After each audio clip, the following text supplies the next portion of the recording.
පැහැදිලිව හරි විදියට තේරෙන සිංහල ඉංග්‍රීසි ඉගෙන ගන්න ඕන නම් මේ වාක්‍ය විශ්ව ඔයා ඉවර වෙනකම් බලන්න. මම Priyankara chat box YouTube channel එකේ මේ ප්‍රියංකර. අපි නිකමට හරි කෙනෙක්ගෙන් අහනවනේ. අපිට උනුනම අපි අහනවා ඔයා හිතනවද අද වහීද කියලා? ඔයා හිතනවද? මම නම් හිතනවා අද වහී නෙමෙයි අඳුරුත් කරලා තියෙන එක නිසා වහී කියලා. ඉතින් ඔයා හිතනවද අද වහීවි කියලා? Do you think it will rain today? Do you think it will rain today?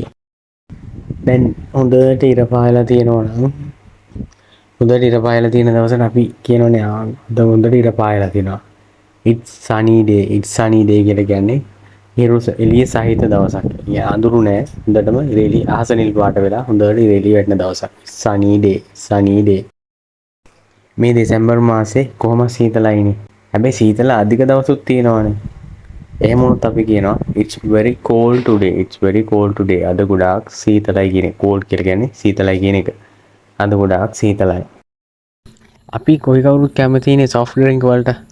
සමහරට Fanta කියලා කියන්න පුළුවන්, Sprite කියලා කියන්න පුළුවන්, Coca-Cola එහෙම කියලා තියෙනවා, cream soda කියලා කියනවා. නමුත් එයාගේ හොඳම පානය බීම තමයි වතුර.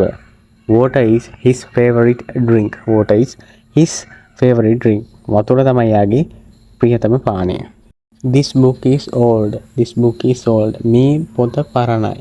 එතකොට අලුත් පොතක් නෙමෙයි මේක පරණයි. අපිට බැලු බලමට පේනවනේ ඒක පරණ එකක්ද අලුත් එකක්ද කියලා. පරණ නිසා තමයි මෙහෙම කියන්නේ this book is old. මේ පොත පරණයි. මොනවාම හරි ෆන්ක්ෂන් එකක් හෙට තියෙනවා කියලා හිතන්නකෝ. එහෙම වුණොත් එහෙම වැස්සොත් ඒක ලොකු ප්‍රශ්නයක් වෙනවා. එහෙම වුණොත් එහම ඔයා බයෙන් ඉන්නේ. මට නම් බයයි හෙට වහින්න දන්නේ. එහෙම කියලා කියනවනේ ඒ වගේ තමයි I am afraid it is going to rain today. I am afraid it is going to rain today. මට බයයි හෙට වහීවි. හෙට වහීවි මට බයයි. ගොඩක් මිල මුදල් තියන අය නිවාස හදපු නිවාස මිලදී ගන්නවා. දැන් අපි නම් කරන්නේ ගොඩක් වෙලාවට ගෙයක් හදන එකනේ. ගෙවල් දොරවල් හදන එක තමයි. ගඩොලින් ගඩොල් එකතු කරලා හදන එක. සමහර විට ගොඩක් අය ඇපාර්ට්මන්ට් වගේ දේවල් එමන්ට හවුස් ගෙවල් දොරවල් වගේ දේවල් මිල මුදලට එකපාරම මිලදී ගන්නවා. She bought a house for him. She bought a house for him. එයා වෙනුවෙන් නිවසක් මිලදී ගත්තා. එක එකනාට තෑගි දෙනවනේ. එක එක ජාති තෑගි දෙන. සමහර ලොකු ගොඩාක් මිල මුදල් තියන අය කා එකක් තෑගි දෙනවා.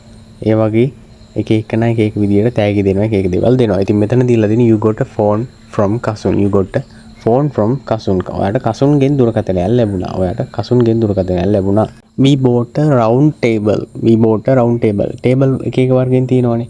හතරැස් ඒවා තියෙනවා. සමහරට ඍජුකෝණාශ්‍ර හැඩි වගේ තියෙන table තියෙනවා. මෙතන කියන්නේ round table එක ගැන. රවුමක් වගේ තියෙන table එකක් ගැන තමයි මෙතන කියන්නේ. We bought a round table. අපි මිලදී ගත්තා round table එකක්. එහෙම නැත්නම් round මේසයක්. ගෙදරට අත්‍යවශ්‍ය කරනවනේ මේ වගේ දේවල් එක නිසා we bought a round table. මිල මුදල් කියන ඒවා අපේ කෙනාට එක්කෙනාගෙන් එක්කෙනාට ගොඩාම වෙනස් වෙනවා. සමහර කෙනෙක්ට වැඩිපුරම තියෙනවා, සමහර අයට ගොඩක් අඩුවෙන්ම තියෙනවා, ගොඩාම දුප්පත් අය තියෙනවා. නමුත් මෙතන මේ ප්‍රකාශ කරන්නේ I have a little money. I have a little money. මට මුදල් ටිකක් තියෙනවා.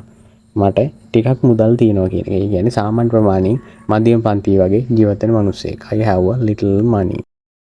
She has owned that car for 3 years. එයාගේ මේ කාර් එක ඔයා දන්නවා හොඳට මේ අවුරුදු 3ක ඉඳලා එයා ළඟ තියෙනවා මේ කාර් එක. එයාට අයිති වෙලා තියෙනවා මේ අවුරුදු 3ක ඉඳලා එයා ළඟ තියෙනවා මේ කාර් එක. එතකොට අනිවාර්යයෙන්ම එයා ළඟ තියෙනවා කියන්නේ වෙන්න පුළුවන් එයාගේම කාර් එකක් නේ. ඉතින් වෙන අයගේ කාර් එහෙම තියාගන්නේ නැහැ නේ. ඒක නිසා මෙතන අපි කියලා දෙන්නේ she has owned that car for 3 years. She has owned that car for 3 years. මේ කාර් එක අවුරුදු 3ක ඉඳලා එයාගේ ළඟ තියෙනවා. I went to the beach with him last week. දැන් අපි නිවාඩුවක් තිබුණාම පස්සේ ගොඩක් වෙලාවට මොකද කරන්නේ? බීච් එකක් ළඟ තියෙනවනේ. එහෙම නැත්නම් දුර තිබුණත් arrange කරගන්නවා අපි බීච් එකට යන්න. මොකද බීච් එකට යනවා කියන එක ගොඩක් දුරට ගොඩක් මිනිස්සු කරන කියන කැමති දෙයක් නිසා. I went to the beach with him last week. යාගේ යාළුවෙක් එක්ක වෙන්න ඇති. මම බීච් එකට ගියාත් එක්ක ගිය සතියේ. ගොඩක් අයට ව්‍යාපාර කියන දේවල් තියෙනවා. හැමෝටම එහෙම ව්‍යාපාර නැහැ. ඉතින් එහෙම කෙනෙක් අපි කියමුකෝ ගරාජ් එකක් තියෙන කෙනෙක් ඉන්නවා. එහෙම නැත්නම් කාර් සේල් එකක් තියෙනවා කියලා. නමුත් මෙයාට තියෙන්නේ මොකද්ද? කේක් ෂොප් එකක්. He runs a cake shop. He runs a cake shop. මෙතන කියන්නේ එයා දුවනවා කේක් ෂොප් එකක් දුවනවා කියන කතාව. runs කියන එකෙන් දුවනවා කියන එක නෙමෙයි කරගෙන යනවා කියන අදහස තමයි මතුවෙන්නේ. He runs a cake shop. She was my first English teacher. දැන් ඉස්කෝල් පාසලක යනම නම් ඔයා එකේ ඉඳලා 11ට හෝ 13 වසරට යනකම් ඉන්නකොට වෙලාවේ ඔයාලට කීයටවත් ඒ අවුරුදු 14ටම එකම ඉංග්‍රීසි ටීචර් හම්බ වෙන්නේ නැහනේ. එතකොට සමහරට දෙන්නෙක් ඉන්න පුළුවන්, තුන් දෙනෙක් ඉන්න පුළුවන්. කොහොම හරි මෙයාගේ first English teacher තමයි ඇය. She was my first English teacher. අපි අහනවා නේද? ඔයා ඉරිදාට ඉස්කෝලේ යන්නේ නැහැ නේද? නේද කියලා අහනවානේ. You don't go to school on Sunday, do you? කියලා අහන්නේ නේද කියලා අහන question tag කියලා කියන්නේ අපි. You don't go to school on Sunday, do you? කියලා අහනවා. ඔයා ඉරිදාට ඉස්කෝලේ යන්නේ නැහැ නේද? එහෙම අහනවානේ. දැන් මේ වගේ ප්‍රශ්නයක් තමයි උතන තියෙන්නේ. He has never flown in a plane. He has never flown in a plane. එහෙම කියන්න හේතුව තමයි දැන් කවදාවත් එයා පියාසර කරලා නැහැ ප්ලේන් එකක ගිහිල්ලා නැහැ කියන කතාව තමයි මෙතන කියන්නේ. He has never flown in a plane. He has never flown in a plane. He loves zebras. He loves zebras. මෙතන කියන්නේ zebra-ට එයා ආදරේ. එයා කැමති zebras වලට. දැක්කට පස්සේ හරි උඩතල් විදියට ඇති කරන්න කැමති. දැන් ගොඩක් වෙලාවට හිතන්නේ පූසෙක් දැක්කම පූස් පැටියෙක් දැක්කම ගොඩක් අය කැමති. ඒ වගේම තව සමහර අය ඉන්නවා බලු පැටවුන්ට ආසයි. ඒගොල්ලෝ සුරුතුල්ලු විදියට ඇති කරන අය ඉන්නවා. ඒකට මෙයා ගොඩක්ම කැමති zebra-ට. නමුත් ගෙදරක ඇති කරන්න බෑ මන් දන්න තරමින්. He loves zebras. She is happy. She is happy කියලා කියන්නේ එයා සතුටුයි.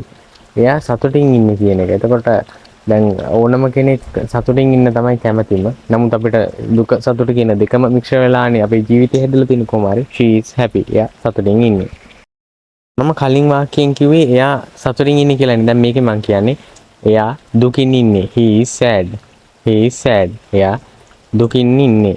He is sad. It is 3 o'clock. It is 3 o'clock. දැන් වෙලාව හවස 3යි කියන එක තමයි මෙතන කියන්නේ. It is 3 o'clock. 3යි වෙලාව. වෙලාව 3යි කියන එක තමයි මෙතන කියලා දෙන්නේ. අපි කොහොමද කියන්නේ වෙලාව 2යි කියලා. It is 2 o'clock. It is 2 o'clock. වෙලාව 2යි. He is sleeping right now. He is sleeping right now. එයා දැන් නිදි. මේ වෙනකොට නිදි. එහෙම කියලා තමයි මේ කියන්නේ. එතකොට අපි හිතන්නකෝ දැන් ඔයාලට කියන්න ඕනේ නම් ඔහු දැන් නිදි කියලා. ඔහු දැන් නිදි කියලා. He is sleeping right now. He is sleeping right now. මේ දැන් එයා නිදි.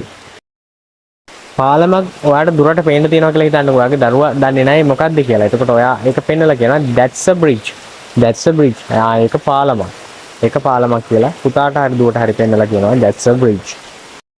He is 25 years old. එයාගේ වයස ඔයා හරියටම දන්නවා. He is 25 years old. එයාට අවුරුදු 25යි.